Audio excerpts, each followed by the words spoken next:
I am delighted to introduce Sarah Henstra. We Contain Multitudes, the 2021 Vermont Reads book, is her third novel, and I'm sure some of you, like me, will be adding the other two to your to-be-read list. You might, like me, also be excited to hear that she has a new novel coming out next year, and it is currently titled On Seeing.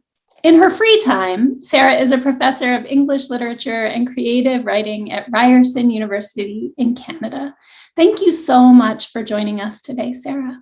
Thank you, Jeannie and Meg, and huge thanks to Vermont Reads for having me here and for choosing my book, We Contain Multitudes. We Contain Multitudes and I are very happy to be here today. I've been asked to just say a couple of words by way of summary about the book to get us started off, and to read a very brief snippet just so people can hear the voice of the character in the voice of the author. So I'm going to do that. So We Contain Multitudes is a story written entirely in letters between two high school boys, Curl and Joe. It's about a social line, kind of an invisible line that very rarely gets crossed in a high school setting between two different age groups, the sort of senior students and the younger students, the sophomore students, and also between two very different types of people who define themselves and their social groups very differently. And the reason this line gets crossed in the novel is the fault of an English teacher who sort of randomly matches her sophomore and her senior English students to be pen pals for a semester in an assignment.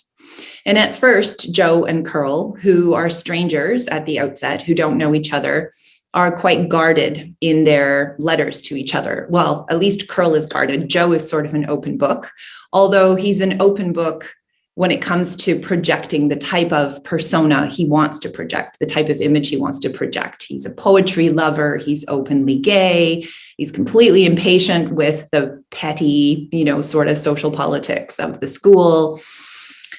And eventually, though, the two boys' real lives, their real selves, their complicated lives start to sort of sneak their way into the background of their letters to each other.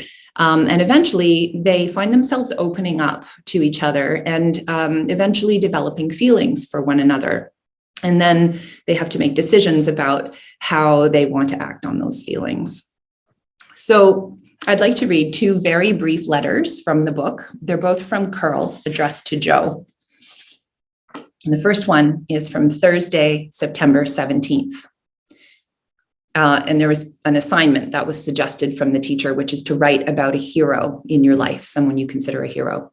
Dear little J.O., I guess I can tell you about heroes, sacrifice, etc. My dad died falling off a roof when I was 10. My uncle Victor held up the business alone for a few years, but it nearly went bankrupt.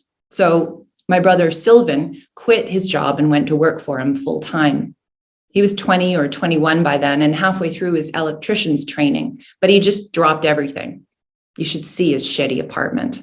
I mean, I'm pretty sure all his savings went into Kurlansky Roofing, and they're not exactly making a killing. He has never said one word about any of this to me. The thing about heroes is they make you look at yourself. Your brother is a hero, people will say to me, meaning my middle brother, Mark, actually, not Sylvan, meaning Afghanistan. They'll say it to me because they want to remind me, also because according to Sylvan, Mark always shrugs them off when they say stuff like that to him. No such thing as the world becoming a better place, he'll tell them. Mark's earned it, for sure. He was deployed just after his 18th birthday. I mean, he was a few months younger than I am now. Even Uncle Vic shuts right up when Mark's around.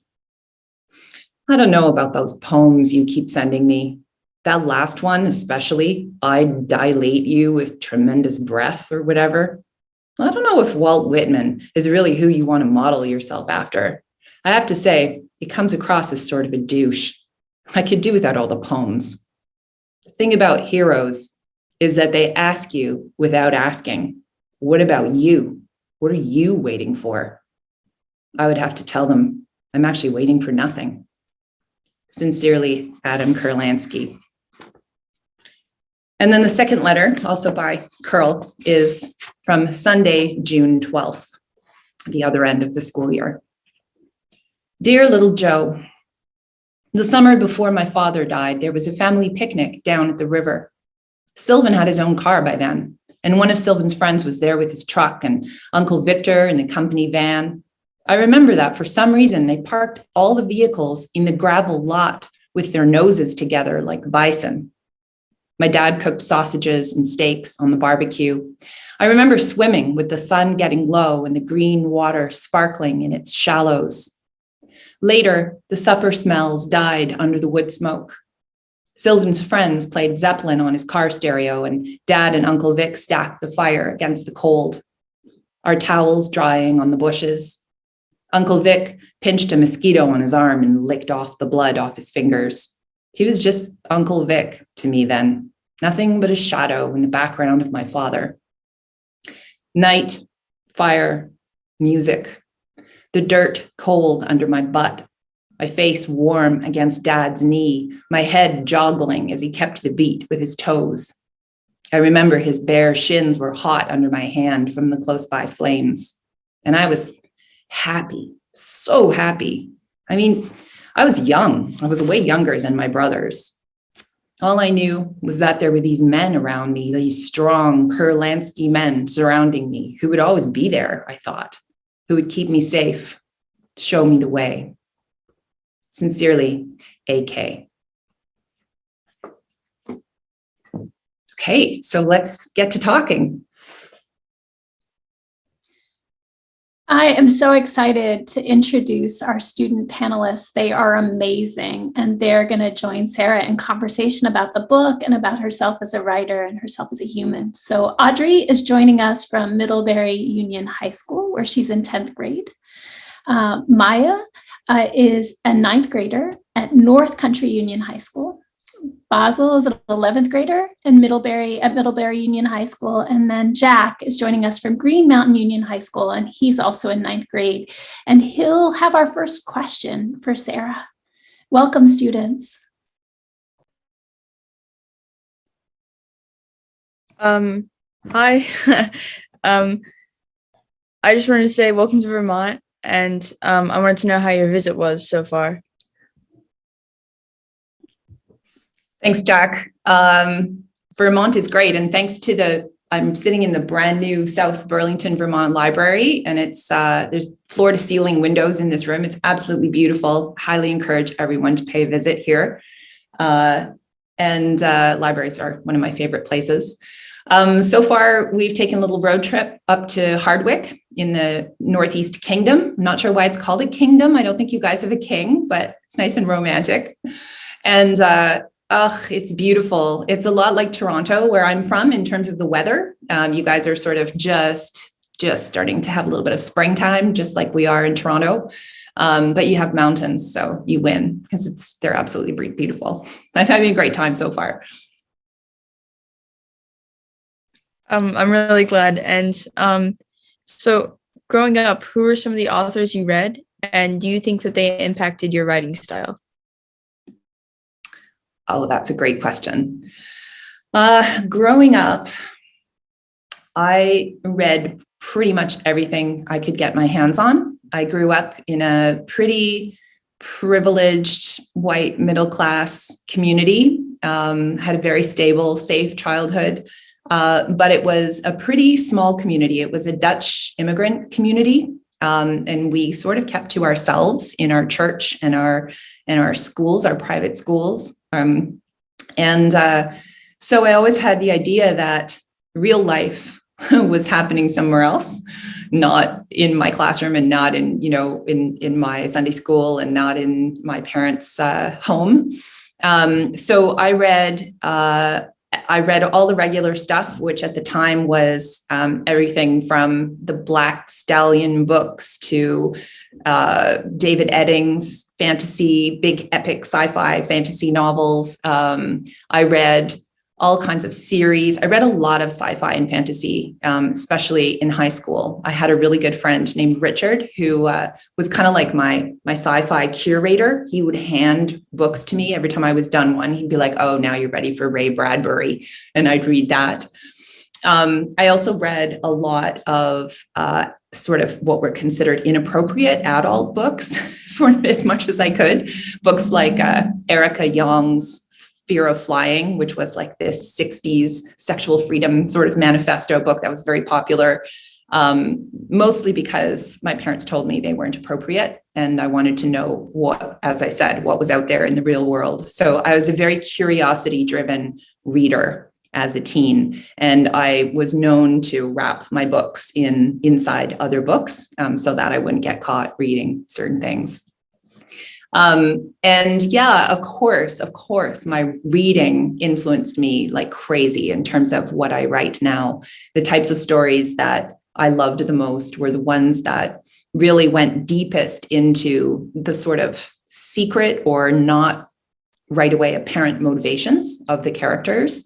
And that to me was just as much of a mystery as, you know, the big plot elements. So I write very character-driven fiction now, and that was definitely the kind of fiction I was most interested in by the time I sort of grew up. What was your high school experience like? Oh yeah, that's I don't know. Are they painful memories? Are they fond memories? I think it's a little bit of both. I had a couple of very dear friends in high school, two, in fact, that I sort of was quite close to. And halfway through my high school experience, one of those friends moved away. And the other of those friends sort of started to hang out with a different crowd. She was very good at sports and she was more popular than I was. And she started to sort of get rides from some of her teammates who had cars. And I was quite bereft. I was quite sort of sad by that because I found myself looking around, you know, for other people to hang out with and finding them, you know, that the connection wasn't there in the same way. I was also a pretty driven student, and that sort of made me stick out a little bit as a nerd or a brain. And so I didn't have the experience of being really bullied or really ostracized, but I was quite lonely in high school for stretches of time. And again, my sort of solace was books. I just had a book with me all the time and I was reading a lot. And I wrote lots and lots of letters to my friend who had moved away and to some cousins and other people. So I was a big letter writer in part as a way to deal with loneliness. Okay. What are some of your favorite books now? And are they also YA? Oh, I have some YA books some YA authors that I've always admired a lot. One of them is Maggie Stiefvater, who's pretty popular. You probably know who she is. The book that I read that first got me really interested in her work was called, what was it called? It was something about a race, these races on the beach with these water horses. I think it was called the November races, but now it's going to slip my mind because I'm under pressure. The Scorpio races, that's what it's called. The Scorpio races, November. My birthday's in November. I'm a Scorpio, so I should have remembered that.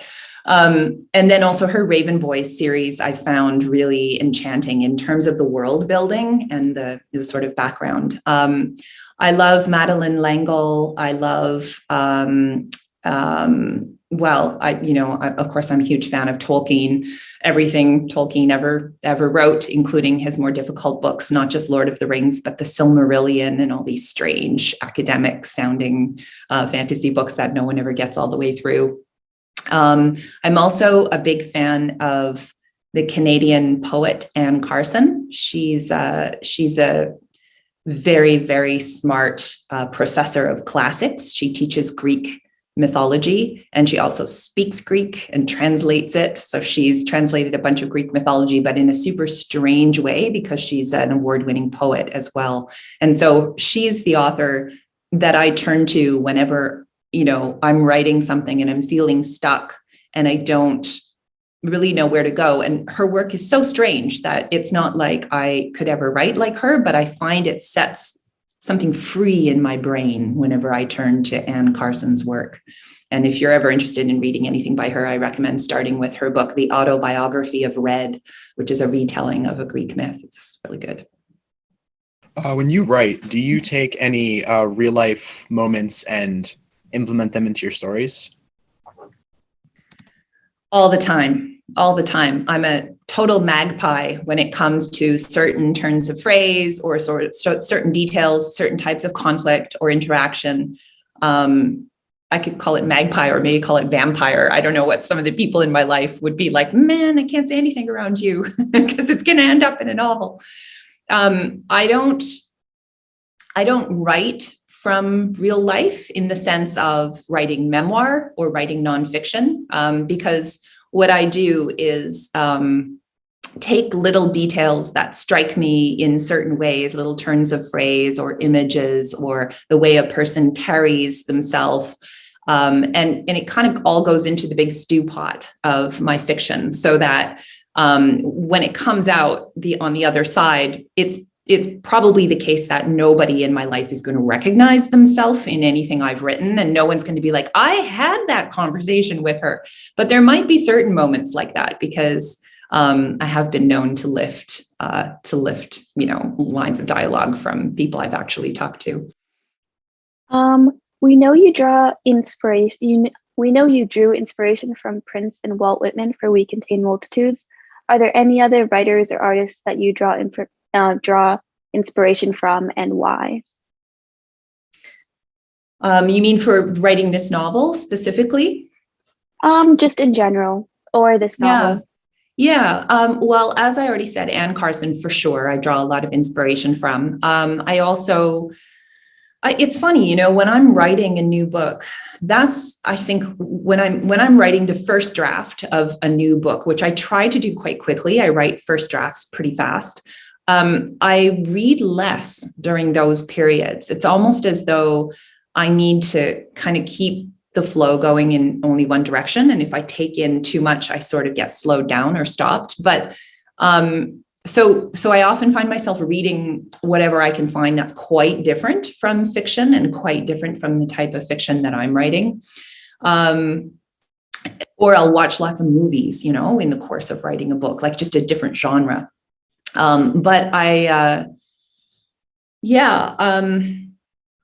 Walt Whitman in this novel sort of was somebody that I was reading anyhow. A friend and I were on holiday and we had Leaves of Grass with us. I know it's a super weird book to take on holiday, but we had it with us and we were reading aloud to each other. And before that, I hadn't planned. I had started writing We Contain Multitudes, but I hadn't planned on including a 19th century poet in the novel, right? But the more I read, the more I revisited Walt Whitman's words, the more I found it inspirational for the character of Joe in particular. And I wanted Joe to not just love poetry and want to be a poet, but have a specific poet who sort of got him fired up that he sort of saw as a role model and wanted to be. So that's how Walt Whitman sort of came more and more to be an important part of the book. So much so that in the end, the title of the book is a sort of a play. Well, it's supposed to be I Contain Multitudes in the Whitman poem, but We Contain Multitudes, kind of indicates that there's two of them in the book, is the title we settled on. If you could tell your younger writing self anything, what would you tell them? Oh, that's a great question. Thank you for that question. Yeah, because I was a younger writing self at one point, and I had, for a long, long time, I had this habit of having a really good idea for a story, such a good idea that I was full of inspiration. And I was like, oh, this is going to be an amazing book. And I would sit down and I would really, really write fast. And I would write 40 or 50 or sometimes 60 pages. And then the next time I would sit down to keep working on it, suddenly all of my excitement about the idea had worn off, and it started to feel like work. It started to feel like a slog instead of like a huge, like losing myself in a giant, inspirational fever or something.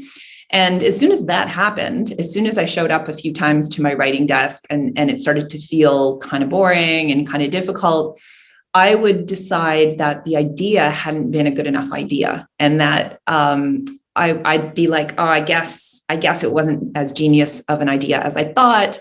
I kind of can't see my way to the end of the story, and I would put it aside and I'd get distracted and I'd go do other things, and I'd wait for the next big idea to come along, at which point I'd like get all excited and I think about it all the time, and I'd sit down and I'd do the same thing. I would run out of steam halfway through, or not even halfway, a third of the way in.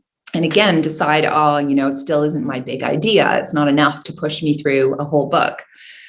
And at a certain point in my life, I realized that if I kept doing this, I was never going to write a novel. And I had wanted to write a novel my whole life. And I learned something at that point, which was that, and maybe I also read about this from other novelists, which was that moment when that initial rush of excitement wears off, that's the real moment when you have to commit to the project and sort of double down on your self-discipline and begin to show up to actually do the work of engineering the story and writing what needs to be written from day to day to get to the end. And that you don't get to spend the entire process as a writer in a kind of an altered state of excitement. You just have to be faithful and disciplined and be willing to put the pen to the page, even when you don't feel like it and you don't really know what the next scene is supposed to be. And you feel like you're sort of writing in the dark and writing with a bit of, drudgery involved. And that would be, I don't know if I would believe myself if I went back and told my younger self that.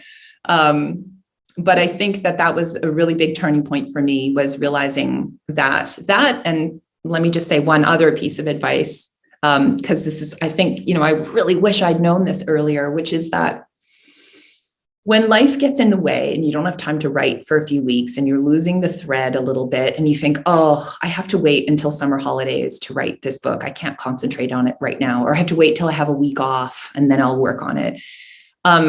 That wasn't working for me either. I just never would get to it when I had that time that I promised myself. And what I discovered at one point, I just, in a kind of state of frustration, I sat down and I did some math, and I discovered that, it's not hard math, but I discovered that if I were to write one page, like 250 words, so one typed page every day, I would have a novel at the end of a year. And for me, that was a huge breakthrough, because I felt, and I still think this is true, anybody can write one page a day. I mean, you can write that on the streetcar, you can write that waiting in the parking lot while your parent is in the grocery store. 250 words is not a goal, an insurmountable goal. And that's what I actually started to do. I committed to 250 words a day, just the tiny next step and the next step of the story.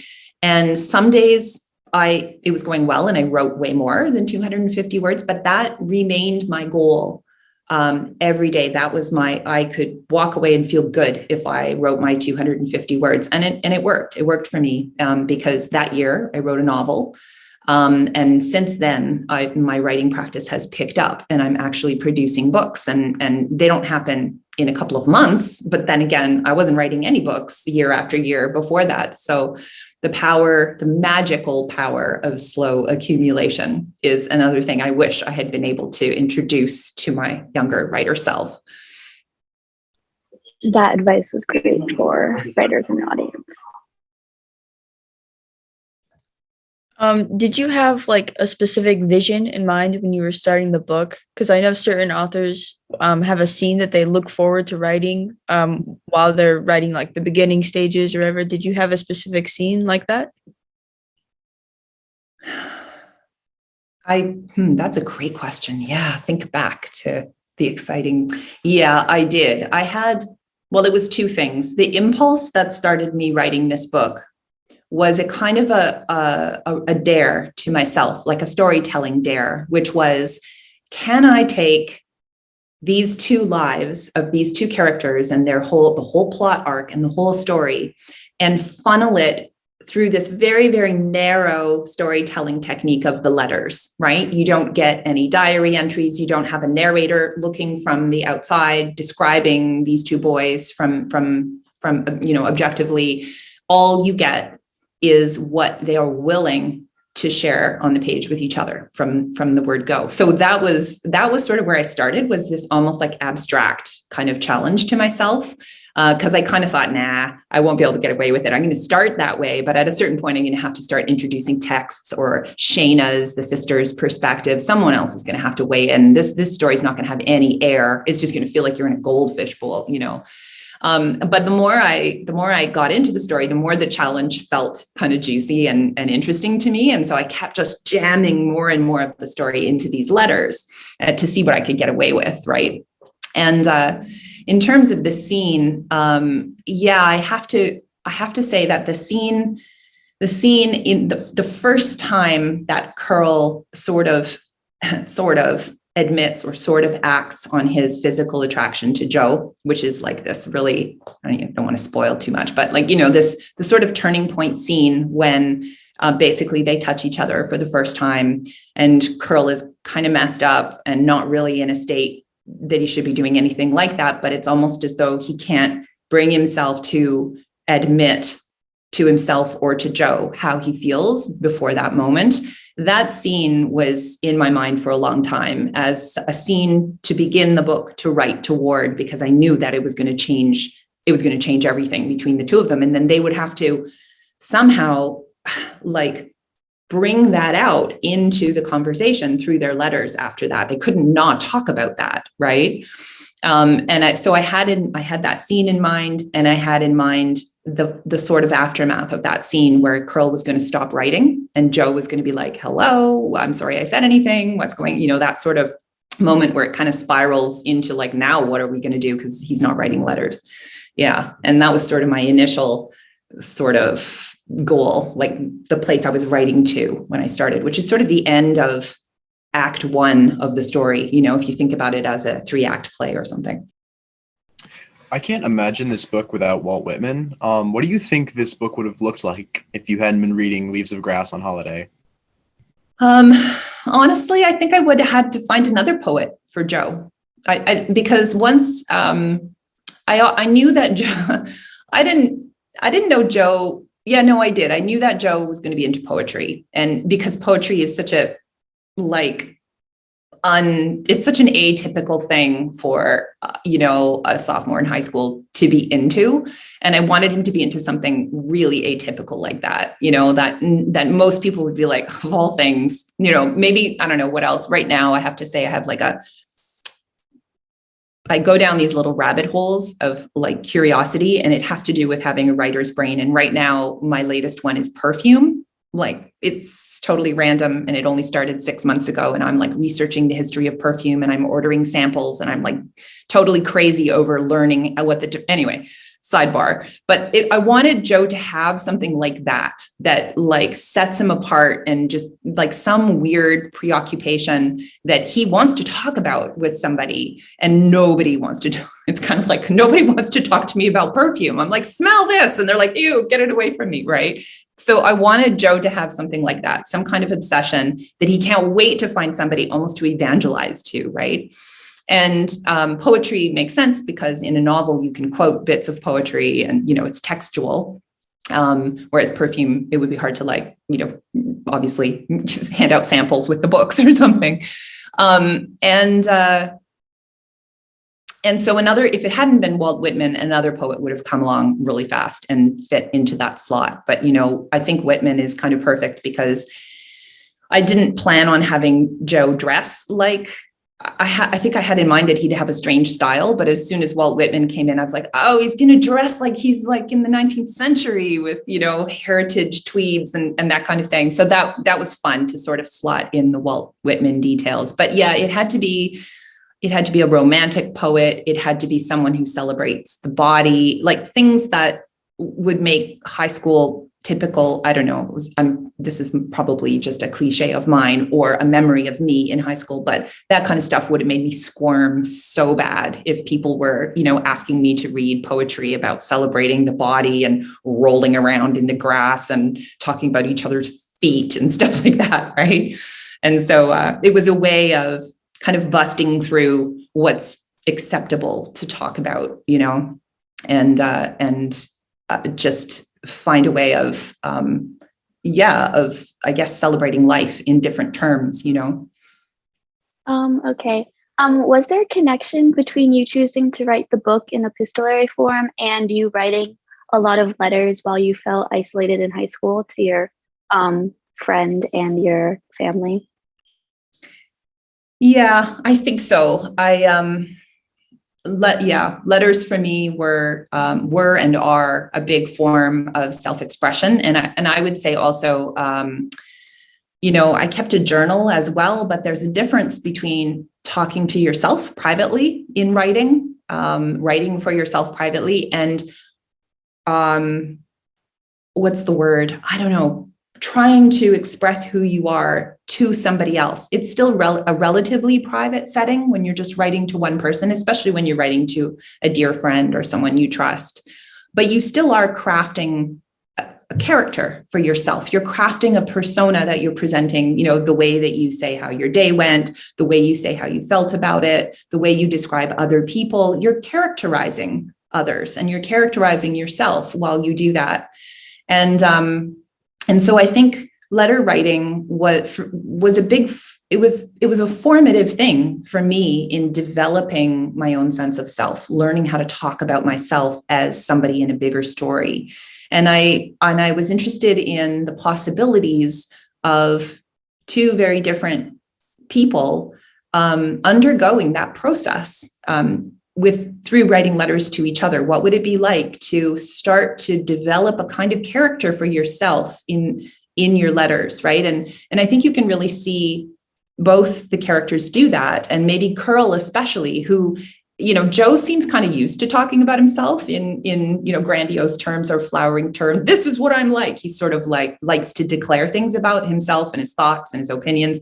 Curl is kind of doing that for the very first time when he writes to Joe, right? He's never been asked by anybody to sort of describe himself or describe what he's thinking about on any given day. And so over the course of the book, you sort of see how he builds I want to say a character, but that almost sounds like it's a fake, like he's building a fake self, but it's not. When we talk about character, like that person has a lot of character. What we mean is that that's a good thing, right? That they have a strong sense of self and they're consistent in their beliefs and you can count on them. And I think that the letter writing is character building for Curl, in the same way that I think it was for me growing up. You wrote from two different views, Carl and Joe, and which one was easier or harder? And can you go deeper into what you were just talking about? Oh, the question is writing from two different points of view and which one was easier or harder to write. Oh yeah, that's a great question. That was definitely a technical challenge when I was writing this book.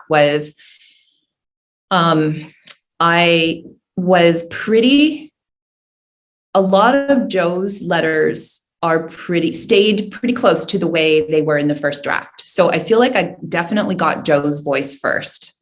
And I think for me, I think of the two voices, probably Joe's voice is a bit closer to mine. It's exaggerated in some ways, like using lots of big words. And it's sort of like I played with a kind of nerdy English professor aspect of myself in Joe's voice and really had fun with that. Like just how outlandish for, a student of that age to be talking like that in a letter.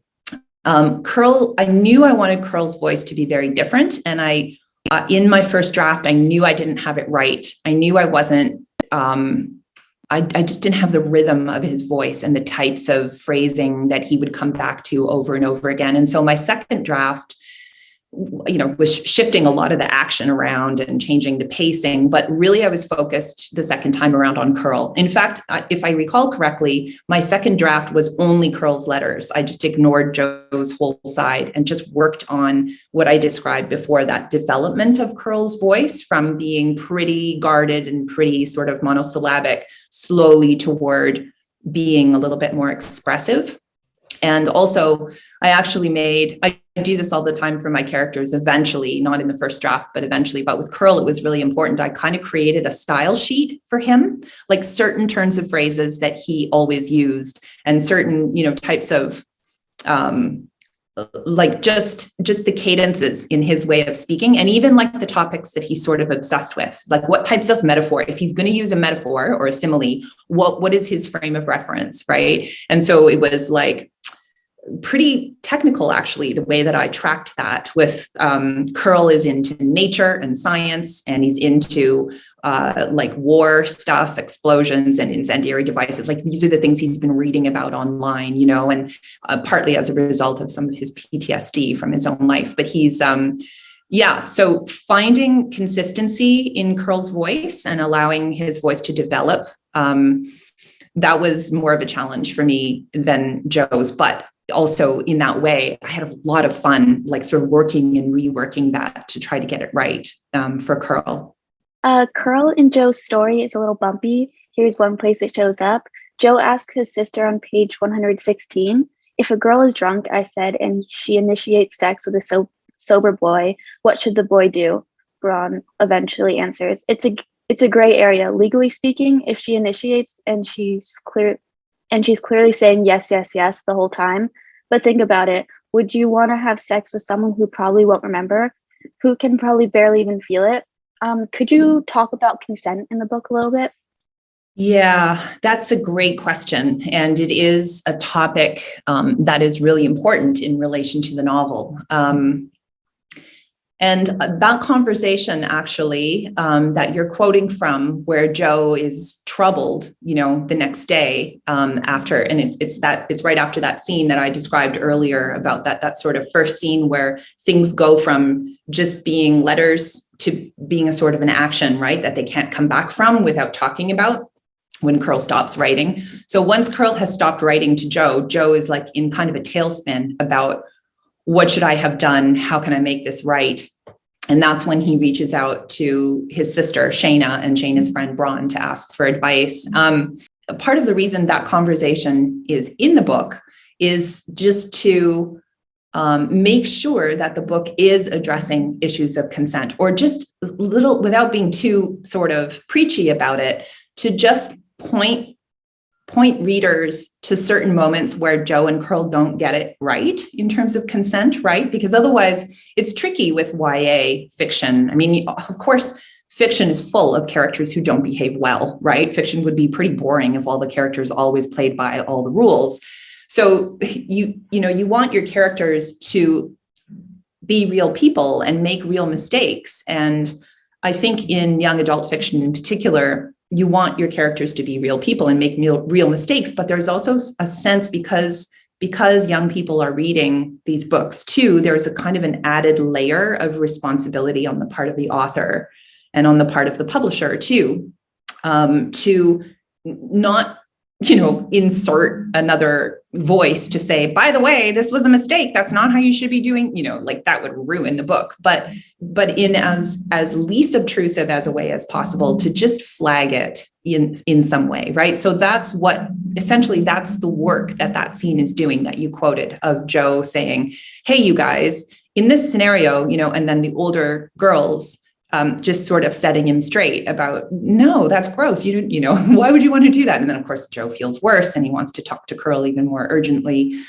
But yeah, it was important for me that Joe and Curl I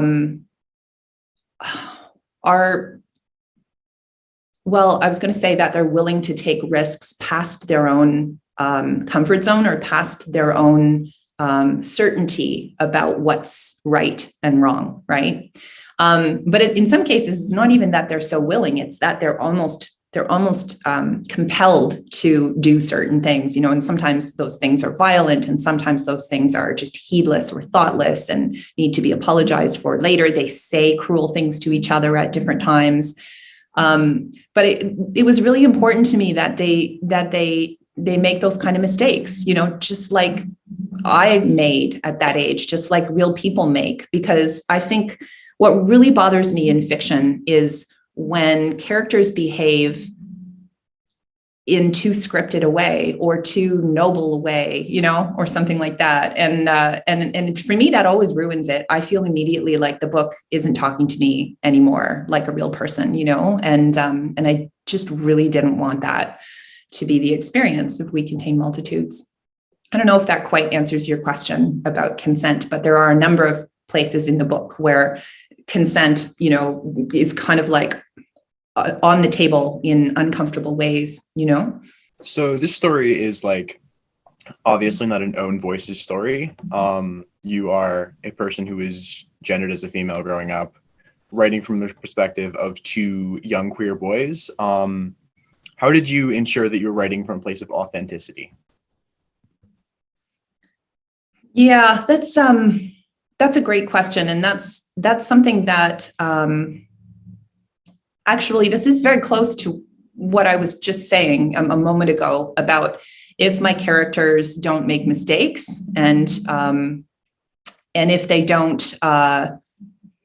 don't behave sometimes in socially unacceptable ways, then it's not going to feel authentic. And readers are going to just know that the second they encounter that inauthenticity in a story. And so, yeah, your question is great about how to ensure that I was being authentic. And I think for me, I always write characters whose lives are different from my own. My novel previous to We Contain Multitudes is the story of a Victorian, rich, like upper class heiress girl who has a speech impediment. She has a stutter, but she also is able to mimic other people's voices. The book is called Mad Miss Mimic. And when she falls into mimicry of other people, her stammer goes away. And so she kind of defaults to that. It produces really awkward social situations for her. And, I have never suffered from a speech impediment, and neither am I a Victorian heiress. And as you say, I'm not a adolescent boy, right? Who's interested in same-sex relationship.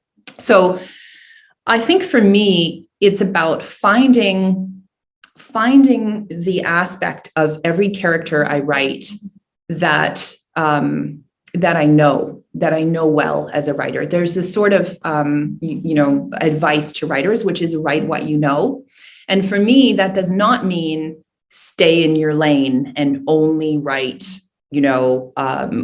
characters that are my age and gender and, who have the same job as me. And that is far too restrictive for any writer. But for me, write what you know means find the aspects of any character that I'm creating that I know to be true, either from myself, from my own personality, or with people that I've been close enough to learn how they see the world, and to sort of develop a kind of an affinity or an empathy with their way of thinking. And if I don't have somebody in my life to turn to and ask and observe and sort of, listen to, then I have to do quite a bit of research to get into those communities and listen to the concerns and find out, sort of what's on that character's mind. Otherwise, I can't even make an attempt to try to write that character. So I think hard work is probably my answer to your question of how to ensure authenticity in a character, who doesn't share the same identity tags that I have. Yeah. I was wondering, so a lot of authors, they put parts of their personalities into a bunch of different characters to kind of like separate it. And I was wondering, what aspects of your personality did you put into specific characters, and how did you push your voice through that? And then how did you make all of these teenagers act like teenagers despite having personality traits from, an adult woman? That's a good question. Do you think the teenagers act like teenagers? Because I don't know, like I sort of feel like none of the teenagers act like teenagers. I mean, of course they do, but I also think that's a kind of that can be a box that people get put into, right? Oh, this character is a teenager, therefore they should be doing all the following things and they should not be able to converse on the following topics. Like, I'm not a big believer in categories when it comes to what certain characters are like. So that's the teenager thing. Like I did not spend a lot of time in this book thinking what would be a realistic reaction for a teenager, right? Because to me, that doesn't mean very much.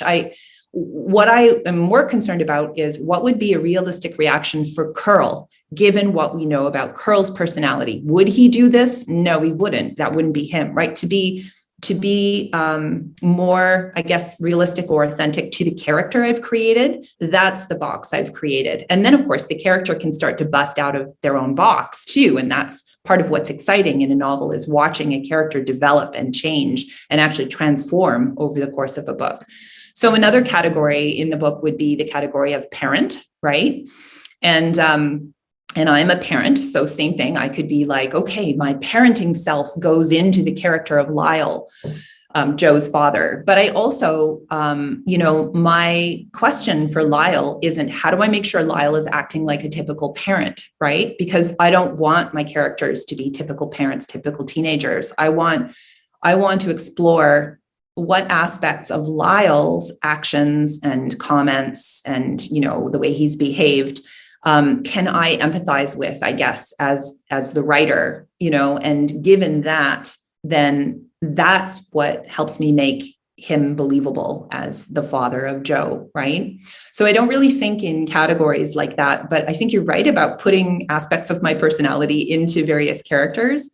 Sometimes the character will embody a part of myself that I'm very uncomfortable with, like maybe a temper or a time I remember, an aspect of myself like fear or something really, really shutting me down and really governing me in ways that I'm not proud of now. And that will feed into a certain character's trait or behavior, So yeah, that's a good observation that parts of the writer go into all the characters. I think it's true. I think it's really hard to write a well-rounded character unless you're deeply invested somehow in that way. Thank you. What was the message that you wanted to convey through the book, and was there any? Well, yeah, I think there's a difference for me between message, as in a kind of a moral to the story, right? And theme, on the other hand. Like the book definitely has certain themes that I worked to craft throughout the book. I was attentive to theme as I worked on plot and characters, and at various points in the revising and different drafts, I would sort of ask myself, like, what are the themes of this book that I started out with, and where am I at in relation to them now? And have they changed, and that sort of thing. So I think more than the message of the book, I think about the theme of the book. And I think for me, themes are also something that come out very much in the experience of reading, right? So different people will see different themes being dominant in the book. I mean, for me, I think the story has to do with self-creation.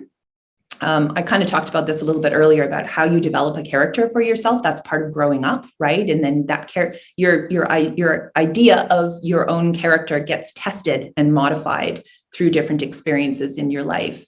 And so self-creation, for me, is a big theme in this book. The ability, the capacity, the possibility of creating yourself into the type of person you want to be. And what does it take for a person to be able to do that? What kind of support do they need? What kind of listening ear do they need to have in terms of friendship or someone who can really see them for who they are? What kind of safety do they need to have in place in their life to be able to sort of unfurl like that and develop into, a more full sense of themselves, right? Instead of someone who's kind of like hunkered down to try to stay safe. And then, what are some of the consequences of self-creation? How does the world react to you when you're letting your flag fly as your true self, and how does that have the possibility of transforming the world around you as well? That sort of exploration, I guess. I don't know. Does that answer your question? It's like I said, it's less about messaging and more about theme, Yeah, I think so. Thank you. Okay, great. So there were some like pretty difficult themes in this book, such as like domestic violence, relationship violence, grief, loss, parent and substance abuse. What was the hardest part for you to write about in this book?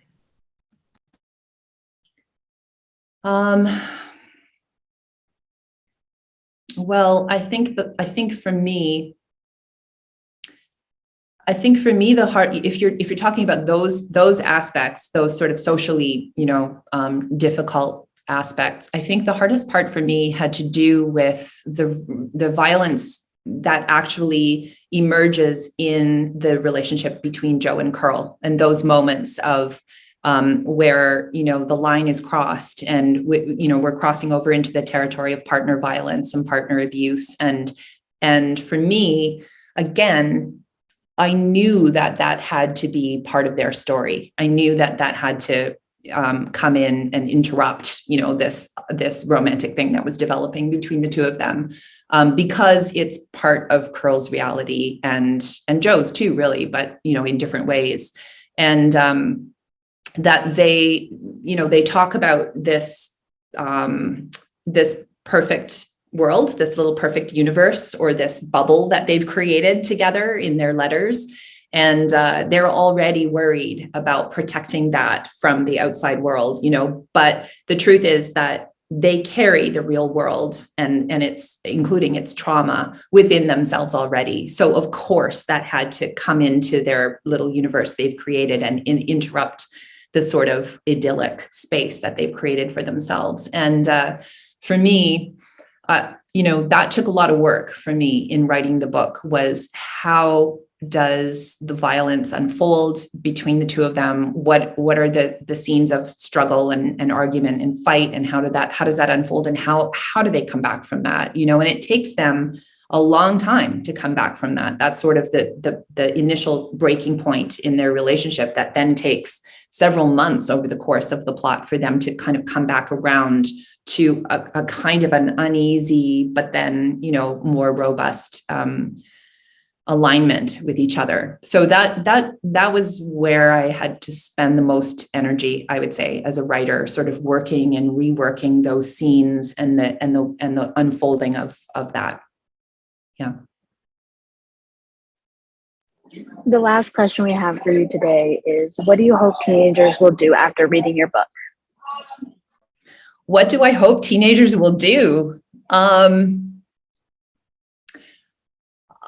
Nothing specific in the way of action, but I hope that everyone who reads this book feels a kind of a sense of expanded possibility in terms of their own, in terms of their own self-expression and in terms of their own feelings and their heart. My favorite books are always the ones that when I close the book and I finish the book, I look around at my house and I look around at my friends and I look around at my day-to-day life, and I feel like things have expanded just a little bit, that I see a little bit with fresh eyes, and I see just past the ordinary boundaries of, my street and my window. And I have a sense that the world is a bit bigger, even if it's only temporary after reading a book, that it's kind of an expanded feeling in the imagination. And I think that's really what I hope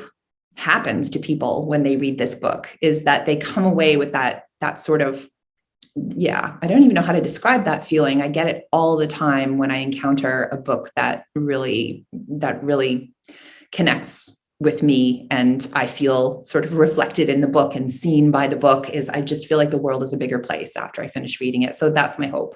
Sarah, thank you so much. I'm jumping in at the end to close us out. My name is Christopher. I'm the executive director at Vermont Humanities, and we're so honored and pleased to have you here with us for the week. And we really also want to make sure that we thank all of the students who spent a long time over the last month or so preparing for this conversation with you today. We want to thank Meg, Jeannie, and Lizzie for helping out with that preparation, and for all the work that they've done over the course of the year with We Contain Multitudes. I will say, from my perspective as a member of the LGBTQ community and a person who identifies as queer, that working with this book has been a really special experience. I want to say to everybody who's in the audience that you'll get a survey when you log off and over email asking for your thoughts about today's event. Please fill out the survey. Your input really helps us in planning our programs. And if you have other YA authors that you would like to see coming to Vermont, please let us know who you would like to see in the coming years. We know already that we have a very special event planned for the fall, but we can't quite tell you about it yet. Sarah, if anybody wants to see Sarah live in person, she'll be in Essex Junction tonight and at Middlebury College tomorrow night to give a free public talk in both places. You can go to our website at vermonthumanities.org for details. We're also very excited that we'll be announcing the next Vermont Reads Choice on April 30th at the Vermont Book Awards. All are welcome to come to the awards, and you can buy tickets again on our website, and I'll put a link in the chat to get tickets. If you need a free ticket, you're also welcome to request one. We have plenty of free tickets available, especially for students. Finally, we want to again thank the Vermont Network Against Domestic and Sexual Violence, Outright Vermont, Recovery Vermont, and the Howard Center for supporting communities reading We Contain Multitudes throughout the course of the year.